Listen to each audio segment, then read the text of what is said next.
அனைவருக்கும் இனிய மாலை வணக்கம். என்னுடைய பிரியத்துக்குரிய நண்பர் காப்பா அவர்களுக்கும், பிரியத்துக்குரிய நண்பர்களான திரு அனுஷ், திரு சீனிவாசன் எதிர்வெளியாக மனமார்ந்த வணக்கம். என்னுடைய பேச மதியழகன் பழனிசாமி, என்னுடைய நண்பர் அசோக் ராம்ராஜ் அவர்களுக்கும் வந்திருக்கும் உங்களுக்கும் வணக்கங்களை. இன்று காலையிலிருந்து நானும் அசோக்கும் பேசிக்கிட்டத இலக்கியம் குறித்து நீண்ட உரையாடல் இந்த உரையாடலுக்கு பின்னாடி மீண்டும் ஒரு உரையாடல் உங்களுக்கு நிகழ்த்தணும் அப்படிங்கும்போது கொஞ்சம் திருப்பி கொஞ்சம் தயக்கமும் கொஞ்சம் பயமும் இருக்கதான் செய்யும். ஏன் அப்படின்னாக்கா எல்லா இலக்கியத்தினுடைய அவருடைய நூல் குறித்து எல்லாமே பேசிட்டோம். எல்லா விஷயங்களையும் அவருக்கு முன்னாடியே நாங்கள் பேசி விவாதிச்சு அவர்கிட்ட சண்டை போட்டு எல்லாத்தையும் முடிச்சாச்சு. அப்படி திருப்பி நாம திருப்பி முதல்ல இருந்து ஆரம்பிக்கணும் அப்படிங்கும் போது ஒரு சின்ன ஒரு தயக்கம் இருக்கிறத யோசிக்கணும். முதல் விஷயம் 2000க்கு முன்னாடி வெளியான படைப்புகள்ல ஒரு விமர்சனம் இருந்தது. அதாவது பொதுவாக காலங்களை 2 வகையாக நான் பேசுறேன். விமர்சன காலம் அல்லது விமர்சனம் அற்ற காலம் அப்படின்னு. 2000க்கு முன்னாடி வந்த படைப்புகள் இருக்கிற காலம் எல்லாம் விமர்சன காலம். 2000க்கு அப்புறம் வந்த காலங்கள் விமர்சனம் அற்ற காலங்கள் அப்படின்னு நம்ம பேசுறோம் பொதுப்படையாக. ஏன் அதுவும் இல்லாம இந்த 10 ஆண்டுகளாக நம்ம ஒரு படைப்பை குறித்து பேசுவதற்கோ அல்லது அதை குறித்து விவாதிக்கிறதுக்கோ நமக்கு ஒரு சின்ன தயக்கம் இருக்கு. முன்னாடி 2000க்கு முன்னாடியான ஒரு காலகட்டத்துல ஒரு ஆசிரியர் ஒரு சிறுகதையை எழுதி வெளியிட்டாங்க. உடனே அவருக்கு சக எழுத்தாளர் மற்றவர்கள்லாம் கடிதம் எழுதுவாங்க. இந்த மாதிரி நல்லா இருக்கு, இந்த கதையை நான் ரொம்ப லாகிச்சு படித்தேன், கதையை ஒரு கடிதம் எழுதுவார்.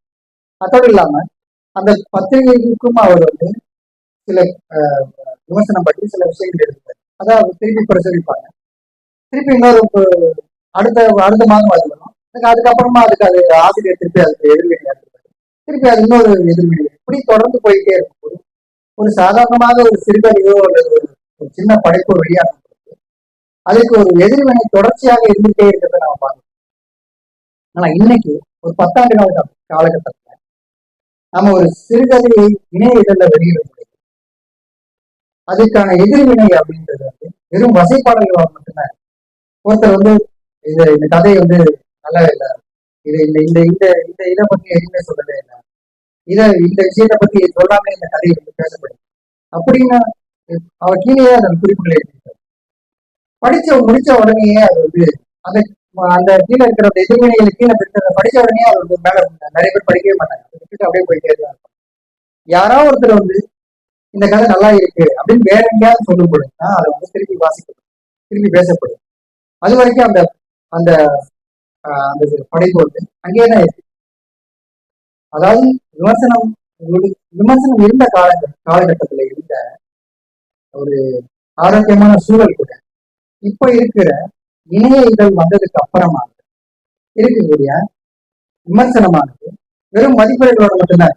ஒருத்தர் பேசணும் அப்படின்னாக்க விமர்சனத்தை சொல்லணும் அப்படின்னாலே தயக்கம் இருக்கு. இதை ஒரு சொன்னாங்க தப்பா எடுத்துப்பாரு, இவரை இதை பத்தி பேசணும்னாக்க வேற ஏதாவது புரிஞ்சுக்குவாரு அப்படிங்கிற பயம் அவங்களுக்கு. அதனாலே வெறும் மதிப்பீடுகளா இது நல்லா இருக்குங்க, இந்த கதையை இந்த அளவுக்கு ரொம்ப நல்லா இருக்கு, இது ஆரம்ப லெவல்ல இருக்கு, இது இப்படி இருக்கு அப்படி இருக்கு அப்படின்ற மாதிரியான ஒரு ஒரு சூழல் தான் நம்ம நிலவிக்கு. இப்படி ஒரு காலகட்டம் அசோக் ராம்ராஜ் வெறுமனே இணைய இதழ்களை எழுதாம எல்லா கதைகளையுமே அச்சு இதழ்களை எழுதியிருக்காரு. இதுவே அவர் பாராட்ட வேண்டிய விஷயம் தான். ஒரே ஒரு கதை மட்டும், இந்த தொகுப்புல இருக்கிற ஒரே ஒரு கதை மட்டும்தான் இணைய இதழ்ல வெளியேறு. மற்ற எல்லா கதைகளுமே அச்சு இதழ்கள்ல தான் வெளியேறு. அச்சு இதழ்கள்ல இன்னைக்கு வெளியாகிற எந்த கதையுமே விமர்சனத்துக்கு உட்பட்டு பார்க்கப்படுகின்ற சூழல் இல்லாத இந்த நேரத்துல இப்படியான ஒரு விமர்சன கூட்டத்தை கொண்டாந்து இருக்கிற நம்ம எதிர்வினையை பாராட்டினாங்க.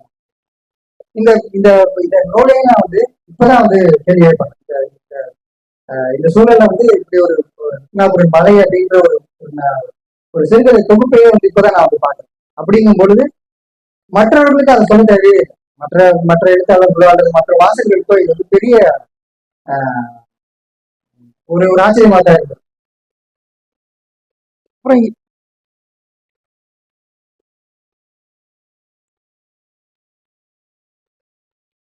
அப்புறம் இனி இந்த சிறுகதை தொகுப்பு வெளியிடும் பொழுது ஒரு சிறுகதையை வந்து ஒரு 2 கதையை வந்து கேளிக்கையாகவும் வேடிக்கையாகவும் எடுத்துட்டு, மூணாவது கதையை ஒரு சீரியஸா தீவிரத்தன்மையோடு எடுத்துட்டு, மூன்றாவது கதையை வந்து கேளிக்கையாகவும் வேடிக்கையாகவும் எழுதுற வழக்கம் தான் பொதுவாக.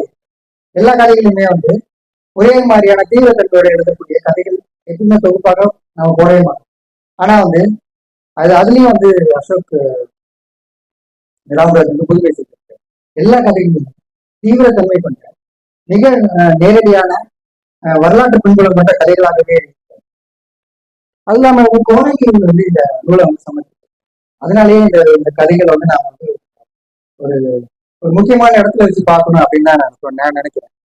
இது வந்து எல்லா கதையுமே கிட்டத்தட்ட கல்குதிரைகள்ல ஒரு 5 ஆண்டுகளாக வெளியேறு கல்குதிரைகள்ல, அப்புறம் வந்து வேறு அச்சிதழ்கள் எல்லாம் வெளியேறி. இவருடைய எழுத்து நடை அப்படின்னாக்கா நான் என்ன நினைக்கிறேன் அப்படின்னாக்கா, இந்த காப்கா காமியோ அப்படின்ற எழுத்து எப்படி இருக்கோ அப்படியான ஒரு எழுத்து நடையை கொண்டவர். அதாவது சோகம் தரும்புகின்ற மொழி நடை, அதை புனைவை தொடாத புனைவை சுற்றி வருகின்ற மொழி நடையை கொண்டவர். சில இடங்கள்ல வேடிக்கையாக சில விஷயங்களை அவர் வந்து புனைவை அவர் சாத்தியப்படுத்தினா கூட எல்லா கதைகளிலுமே இந்த மென் சோகம் கழுகின்ற கதைகளாகவே தான் இருக்கு. பொதுவாக நாம் வந்து உள்ளடக்கம் சார்ந்தும் படைப்புகளை உள்ளடக்கம் சார்ந்தும் வடிவம் சார்ந்து நம்ம எழுதணும் அப்படின்னா அந்த உள்ளடக்கத்துக்கு தகுந்த மாதிரியான வடிவத்தை நம்ம மாற்றணும். ஆனா வந்து அசோகுக்கு ஒரு வடிவம் அந்த வடிவத்தை தன் உள்ளடக்கத்துக்கு அந்த அந்த வடிவத்துக்குள்ள அந்த உள்ளடக்கத்தை அமைக்கணும் பார்க்கிறோம். ஒவ்வொரு கதைகளிலுமே அவர் வந்து வடிவத்தை முன்னாடியே தீர்மானம் பண்ணி பண்ணிருந்தாரு. அவர் வந்து பிரச்சனை பூர்வமா அந்த கதையை அவர் முன்னாடியே பார்த்துட்டு அந்த வடிவத்தை அவர் முன் நிறுத்துறதுனாலேயே அவனுடைய உள்ளடக்கத்துடைய வீச்சு வந்து குறைவா இருக்கு. பல கதைகள் வந்து குறுநாவலாக வர வேண்டிய பல கதைகள் வந்து சிறுகதைகளாக இருக்கு. பல கதைகள் வந்து இதுல இருக்கிற பல கதைகள் வந்து நாவல்களுடைய கதை தளத்தை கொண்டது. அதனாலே வந்து இந்த இந்த இந்த இந்த டிஃபரன்ஸ் இருக்கிறதுனாலே அவர் வந்து கதைகள்ல இருக்கக்கூடிய மாறுபாடை அவர் வந்து குறுநாவல் இருக்கக்கூடிய அந்த வேகத்தை வந்து நாவல்களுக்குள்ள கொண்டாரு. இது மற்றொரு முக்கியமான விஷயம் அப்படின்னாக்கா, அது வந்து வரலாற்றையும் தொன்மத்தையும் அவர் அதிகமா பயன்படுத்தணும். வரலாற்று பின்புலம் கொண்ட ஒரு சிறுகதைகளை எழுதுறதுனால அது தொன்மமும் கூடவே வந்து அது வரலாற்றை வந்து தொன்மத்தின் பின்னாடி வைக்கும் பொழுது அதுக்கு ஒரு புனைவு வந்து சாத்தியமாயிடும். இயல்பாகவே ஒரு புனைவு வந்து சாத்தியமாயிடும். அந்த புனைவு வந்து அவருடைய ஒரிஜினாலிட்டி புனைவே இல்லை. அவர் அது கட்டமைக்கிற புனைவாகவே அமையும். அவருடைய புனைவு உண்மையை அவர் ஆழ்மனத்தை உரசி பார்க்கின்ற புனைவு அப்படின்னு முயற்சி செய்கிறோம் அப்படின்னா கூட சில சமயம் நான் யோசிக்கிறேன். ஆனா வந்து இந்த வரலாற்று பின்புலம் கொண்ட ஒரு புனைவை வந்து உருவாக்குவதற்கு அவ்வளவு எளிதான விஷயமும் இல்லை. அது முன்னாடியே சொன்ன மாதிரி அவர் வந்து பிரஜை பூர்வமா தான் இதை வந்து அனுப்புறாரு. எல்லாமே முன் தீர்மானங்களோட கொண்டு அல்லது முன் தீர்மானத்தை ஒட்டிய கதையாளர்களாவே உருவாக்கணும் அப்படின்னு நான் நினைக்கிறாரு. ஒரு காலத்தை வந்து எப்பயுமே எல்லா இடத்துல காலத்தை முன்னிறுத்தல இருக்கலாம். காலத்தையோ அல்லது கால மாற்றத்தையோ காலத்தினுடைய வடிவங்களை பற்றியோ தான் எழுதணும்னு நினைப்பாங்க. இவரும் அதே மாதிரிதான் எழுதியிருக்காரு. ஆனா மேலதிகமாக இவர் வந்து தன்னுடைய சுற்றத்தையும் தன்னுடைய பழமையும் தன்னுடைய பெருமிதத்தையும் சேர்த்து பொதுவாக வந்து காலத்தை முன்னிறுத்தும் பொழுது நமக்கு ஒரு தன் வரலாற்று தன்மை உருவாங்க. அந்த தன் வரலாற்று தன்மையினாலேயே வந்து கதையில இருக்கக்கூடிய வீச்சு வந்து அதிகமாக அதை வந்து இந்த முதல் தொகுப்பிலே அவர் முயற்சி செய்திருக்காரு அப்படிங்கிறது ஒரு முக்கியமான ஒரு முன்னெடுப்புன்னு தான் நான் நினைக்கிறேன். அப்புறம் வந்து இவருடைய புனைவாக்கத்துல முக்கியமான விஷயமா நான் வந்து பாக்குறேன், சில உருவகங்களை உருவாக்க முயற்சி பண்றேன். நீர், கல், நதி, நெருப்பு, போர், ரத்தம், இந்த மாதிரியான ஒரு உருவகங்களை வந்து தொடர்ச்சியாக எல்லா கதைகளையுமே உருவாக்கி இதனால என்ன ஆகுது அப்படின்னாக்க இந்த உருவகங்கள் எல்லாமே வந்து நேர்நிலையான உருவகங்கள் அல்ல, எல்லாமே எதிர்நிலையான உருவகங்களாக கொண்டு, அதாவது ஒரு ஒரு பொறுமை வீழ்ச்சியை பற்றி அவர் பேசுறார். பெரும் வீழ்ச்சியினுடைய கதையாக்கங்கள் தான் இந்த உருவகங்களாக மாறி. உதாரணத்துக்கு ஒரு மலை வந்து மலை அப்படின்ற ஒரு அந்த அந்த உருவகமே வந்து பெரும் வீழ்ச்சியை தான் சொல்றாரு. அதே மாதிரி அந்த இன்னொரு கதையான கல் அப்படின்னு ஒரு கல் வந்து ஏழாம்பூரியுடைய பெருங்கல் அப்படின்றதும் இந்த கல் அப்படின்ற அந்த அந்த அந்த உருவகம் கூட அப்படியான ஒரு பெரும் வீழ்ச்சியை பற்றி தான் பேசுது. இது பொதுவாக வந்து லத்தீன் அமெரிக்க எழுத்துக்களை வெளிப்படுகிற கட்டற்ற தன்மை இதை நான் இந்த மொழிநடையில நான் பார்க்கிறேன். அதனாலே வந்து கட்டற்ற தன்மை உருவாகுது அப்படின்னாக்கா ஒரு ஒரு புனைவெளி வந்து நான் யாருக்கு சொல்றேன் அப்படின்றது, நான் வந்து ஒருத்தருக்கு சொல்றேன், பக்கத்துல இருக்க எய்தாம இருக்கிற ஒருத்தருக்கு சொல்றேன், நான் கதையாடலாக சொல்றேன், அதை சொல்லியாக நான் அதை சொல்றேன் அப்படிங்கிறத மாறி யாரோ யாருக்கோ சொல்ற கதையாக எங்கேயோ யாருக்கோ ஒருத்தருக்கு ஒரு அறிக்கை கொடுக்கறது மாதிரியான ஒரு செயல் தான் வந்து லத்தீன் அமெரிக்க கதைகள். அந்த மாதிரியான ஒரு ஒரு தாட், அந்த மாதிரியான ஒரு போர் சூழல், அந்த மாதிரியான ஒரு வீழ்ச்சியை பற்றி தான் எல்லா கதைகளுமே வந்து உதாரணமாக சொல்றேன். திரும்புதல் அப்படின்ற ஒரு அவருடைய கதைகள்ல தனது குடலை கைகளால் எடுத்து மீண்டும் மீண்டும் உள்ளே இட்டுக் கொண்டு தொடர்ந்து சண்டை புரிந்ததாகும் அப்படின்னு ஒரு மனுஷன். இதே கூட வந்து ஒரு லத்தீன் அமெரிக்க உருவகம் தான். ஒரு ஒரு கதையில வந்து ஒரு லத்தீன் அமெரிக்க கதையில வந்து ஒருத்தர் வந்து ஒரு 2 பேர் சண்டை போடுறதுல ஒருத்தர் கத்தி எடுத்து குத்திடுவார்.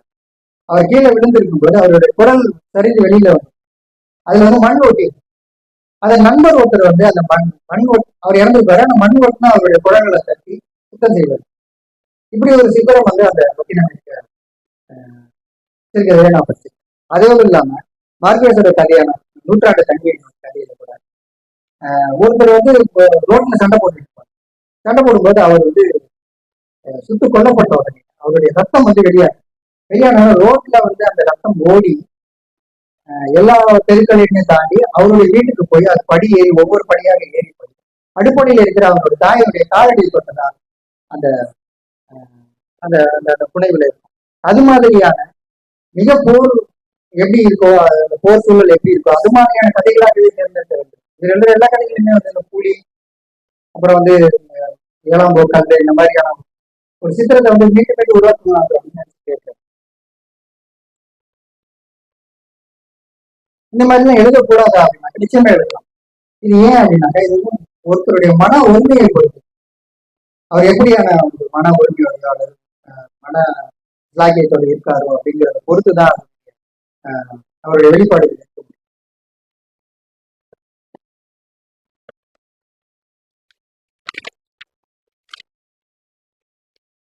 இது இந்த தொகுப்புல இருக்கிற ரித்னாபூரின் மலை, ஏழாம்பூரின் பழையகள், நெற்கட்டாஞ்சேவல் ஈசர், இந்த 3 கதைகளுமே அசலான கதை. அவருடைய தேடலில் கிடைத்த ஒரு முத்துக்கள் அப்படின்னு சொல்லுவோம். அதுதான் உண்மையான இந்த அசலான கதைகள் இருக்குதான் அவர் வந்து பின்னாடி அவர் வந்து எழுதியிருக்கிற மற்ற கதைகள், அதாவது இதுக்கு அப்புறமாவோ அல்லது இதுக்கு முன்னாடி எழுதின எல்லா கதைகளுமே இந்த கதைகள் ஒட்டி தான் அவர் எழுதப்படும். இந்த கதைகளுடைய எல்சி அப்படின்னா இந்த மாதிரி லோகேஷ் கதைகள் தொடர்ச்சியாக படங்கள் வெளியாகுது. அது மாதிரியான கதைகள் தான் இருக்கும். இதனுடைய தொடர்ச்சியாகவோ அல்லது இதனுடைய அடுத்த கட்டமாகவோ தான் இந்த கதைகள்லாம் வந்து எழுதியிருக்காரு. இந்த 3 கதைகளுமே வந்து அசலான கதைகள் அப்படின்னு நான் சொல்றதுக்கு வந்து சொல்றது போல அடுத்த 2 கதைகளை சொல்லலாம். வந்து வல்லபம், அப்புறம் கோமதி சருக்கம், இந்த 2 கதைகளுமே வந்து அசலான கதைகள். இவருக்கு ஒரு தேடல் இருக்கிறதுனாலே அந்த தேடல் குறித்த ஒரு சம்பவங்களை முன்னாடியே தெரிவிச்சிருக்கிறாரு, அல்லது முன்னாடியே குறிப்பிட்டு அந்த தேடல் குறித்த அவருடைய ஓட்டம் இருந்துட்டு, அதனாலேயே அவர் வந்து அதிகமான நாட்கள் எடுத்துக்கொண்டு ஒவ்வொரு கதைகளையுமே அவர் எழுதியிருக்காரு. எனக்கு தெரிஞ்சு ஒரு 5 ஆண்டுகள் வந்து ஒரு தொகுப்புக்கு ஆயிருக்கு அப்படின்னாக்கா அது வந்து ஒரு பெரிய கவனம். இன்றைய காலகட்டத்தில் அது ஒரு பெரிய கவனம். ஏன்னா இன்னைக்கு ஒரு பெரிய இதெல்லாம் ஒவ்வொரு மாசமும் ஒரு கதைகள் எழுதக்கூடிய சூழல் இருக்கு. அப்புறம் அவர் வந்து பல 2-3 தொகுப்புகள் வெளியானதுக்கு பின்னாடி தான் வந்து அதனுடைய நம்மளுடைய சொற்களை வந்து உருவாக்குறது, புதிய சொற்களை, புதிய பணிகளை உருவாக்குறது வேலைகள் செய்வாங்க. ஆனா முதல் தொகுப்புலேயே அதை செஞ்சிருக்காரு. குறிப்பா வந்து சைன்யம் அப்படிங்கிற வார்த்தை, அப்புறம் உருவரை அப்படிங்கிற வார்த்தை, இந்த வார்த்தைகள் வந்து நாவல் இந்த சிறுகதை முழுவதுமே அங்கேயே சொல்லியிருக்காரு. சைன்யம் அப்படின்றது போர் அல்லது படை அப்படின்ற சேனை அப்படின்ற அர்த்தத்தில். உருவரை அப்படின்றது வந்து அவுட்லைன் அப்படின்றது இன்னொரு அர்த்தம் வந்து செழிப்பான நிலம் அப்படின்றாங்க. ஆனா இங்க வந்து உருவரை வந்து அவுட்லைன் அப்படின்ற அர்த்தத்துல தான் இருக்காரு. அவருக்கே தெரியாம பல இடங்கள்ல இந்த இந்த இரண்டு வார்த்தைகளை அடிக்கடி அவர் பயன்படுத்தியிருக்காரு. இது நாவல் இந்த கதைகள்ல இருக்கக்கூடிய எல்லா விஷயங்களுமே வந்து குறுநாவலுக்கும் நாவலுக்கும் இடம்தான். ஆனா அது வந்து எல்லாமே வந்து ஒரு அறிக்கையாகும் அல்லது வந்து ஒரு செப்பேடு மாதிரி சின்னதாக தான் அதை எழுதி அதை வந்து பதிவிச்சுக்கணும் அப்படிங்கிற மாதிரி ஒரு ஒரு எண்ணத்தோட தான் இந்த கதைகள்லாம் எழுதியிருக்காரு. இதுக்கு வந்து ஒரு கிராஃப்ட் இருக்கிறதுனாலேயே வந்து அந்த மொழிநடை வந்து இயல்பாகவே நல்லாவே மொழிநடையை யோசித்து விட்டு எழுதுற கதைகள் அல்ல, கதையை யோசித்து மொழிநடை எழுதுறாரு. அதனாலேயே வந்து மொழிநடை வந்து தீர்க்கமான ஒரு முன்முடிவு முன் தீர்மானத்தோட மொழிகள் மூலம் இயல்பாகவே வந்துருக்கு. இந்த கதைகள் வந்து முக்கியமான நான் கவனிச்சது வந்து என்னன்னாக்கா, கதைகள் வந்து குடும்பம் கிடையாது, கதைகள் பெண்கள் கிடையாது, கதைகள்ல குழந்தைகளே கிடையாது. ஏதோ ஒரு ஒரே ஒரு கதையில மட்டும் ஒரு பெண் வர்றது மட்டும் கதாநாயகி அம்மா மட்டும் வர்றது நான் பார்த்தேன். மற்றபடி எந்த இடங்கள்லயுமே வந்து ஏதோ ஒரு காட்டுல யாருக்கோ யாரையோ தேடுவதாகவோ அல்லது யாரையோ துறப்பவராகவோ மாதிரியான கதைகளை தான் அவங்க எழுதியிருக்காரு எல்லாமே. இந்த பெண்கள் ஆண்கள் சில பெண்கள் வந்து ஆண்களே இல்லாத உலகத்தை எழுதுவாங்க இல்லையா, அது மாதிரி இவர் வந்து பெண்களே இல்லாத உலகத்தை வந்து எல்லாருமே தெரிவித்தார். பொதுவாக நான் வந்து ஒரு ஒரு ஆரம்பம், ஒரு நடு, ஒரு முடிவு அப்படிதான் வந்து சிறுகதைகள்லாம் இருக்கு. ஒரு ஒரு ஆரம்பம் வந்து டக்குன்னு ஒரு கதையை ஒரு ஆரம்பிச்சுட்டு அந்த வாசகனை வந்து முன்னெடுக்கக்கூடிய ஒரு தன்மை. அதுக்கப்புறம் ஒரு நடுவை வந்து முழுமதாக விரிவாக்கிட்டு ஒரு முடிவை வந்து கட்டாச்சு. ஒரு சுஜாதாவோட புகழ்பெற்ற ஒரு கதை, ஒரு கதையில வந்து இப்படிதான் ஆரம்பிக்கும். அவன் பேர் கிருஷ்ணமூர்த்தி, ஆனால் அது உண்மையான பெயர், அதை பற்றி பிறகு சொல்கிறேன் அப்படின்ட்டு அடுத்த பேராக்கு போயிடுவோம். இயல்பாகவே ஒரு வாசகன் வந்து அதுக்குள்ள டக்குன்னு வந்து ஒரு ஆரம்பத்தை வந்து கொடுத்த உடனே வந்து வெளியேற முடியாம அதுக்குள்ளே வந்துருக்கும். அதை இவர் இந்த கதைகளை எங்கேயுமே செய்வார். அதே மாதிரி இவருக்கு ஒரு நடுவோ அந்த நடு கதையில இருக்கிற நடுத்தன்மையோ பற்றி எங்கேயுமே அவர் சொல்லவே எல்லா கதைகளுமே எல்லா கதைகளையுமே ஏதோ ஒரு கேட்டடா இருக்கிற மாதிரியான ஒரு அமைப்போட, அதாவது விசிறப்பட்ட தன்மையோட எழுதப்பட்ட கதை. இப்ப நம்ம வந்து இப்போ ஒரு பள்ளி எழுதி வரிசையை உருட்டி விட்ட வரிசையை ஒன்றுனா போகும்போது அதுல இருக்கக்கூடிய அந்த ஒழுங்கு அல்லது வந்து அதனுடைய வேகம் இதெல்லாம் நம்ம கவனிக்கிற மாதிரி இந்த கதைகள்ல வந்து அந்த வலிமைகளை எல்லாத்தையும் நம்ம விசிற அடிக்கும் போது ஏற்படுகின்ற ஒரு ஒரு சிதறல் தன்மை தான் இந்த கதை முழுவதுமே. இந்த கதைகள் எல்லாமே எல்லா இடங்களையும் இருக்கும். ஏன் இந்த மாதிரியான ஒரு கதைகளை அவர் எழுதுறாரு? ஏன் இதை வந்து இவ்வளவு சிக்கல் தன்மையா ஏன் ஆக்கிக்கிறாரு?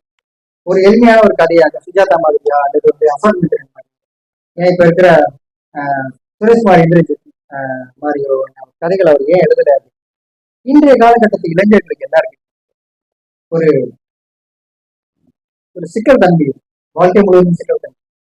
முன்ன மாதிரி வந்து உடனே ஆபீஸ் போயிட்டு வீட்டுக்கு வந்துட்டு திருப்பி வீட்டுல வந்து கொஞ்ச நேரம் உட்காந்துட்டு டிவி பார்த்துட்டு மனைவியோட கொஞ்ச நேரம் பேசிட்டு குழந்தைகளோட செஞ்சுட்டு அப்படியெல்லாம் போற மாதிரியான சூழல் இன்றைய காலகட்டத்தில்.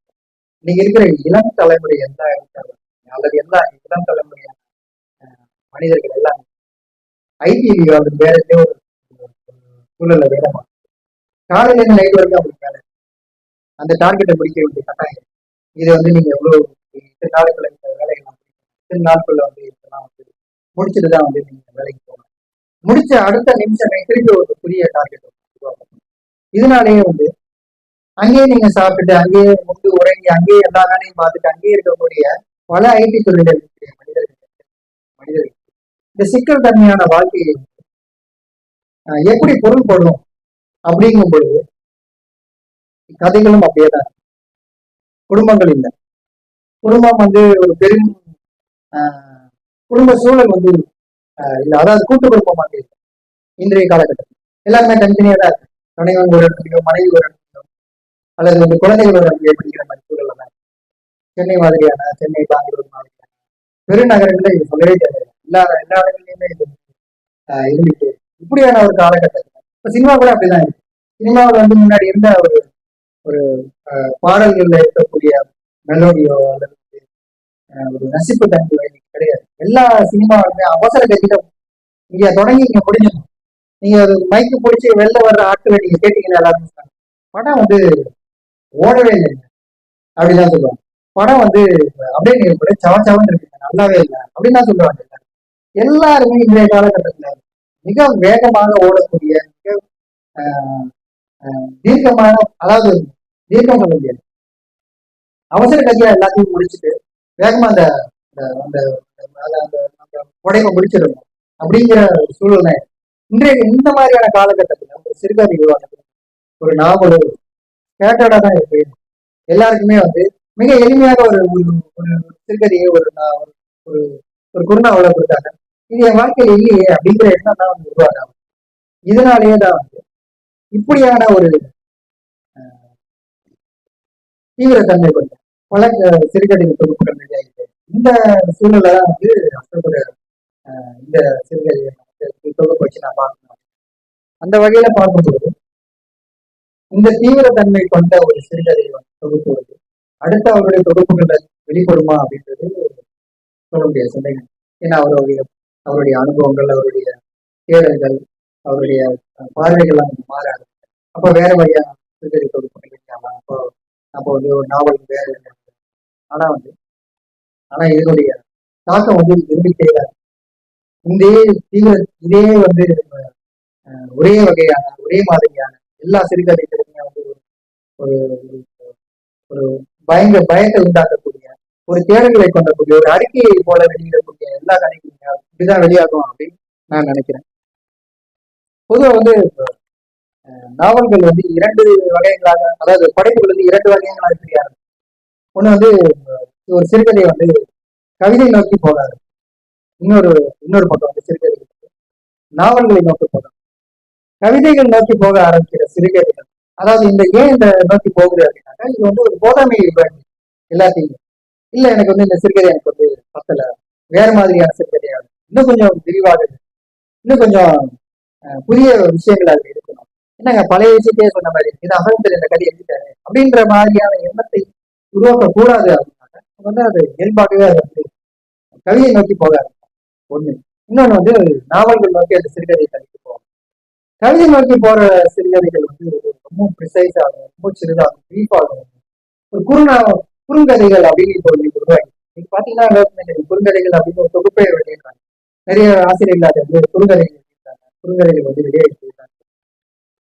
அப்புறம் இன்னொரு நாவல் தன்மை கொண்டாடுறது. நாவல் தன்மை அப்படின்னா நாவலுக்குரிய களங்களை அப்படியே எடுத்துக்கிட்டு அதை அப்படியே வந்து அதனுடைய பல்வேறு மடிப்புகளாக மாற்றி பல்வேறு வீச்சுக்களை வந்து குறுக்கி அதை வந்து சிறுகதையாக மாற்றிருக்கு. அதெல்லாம் வந்து அசோக் ராமதாஸ் பண்ணிருக்காரு.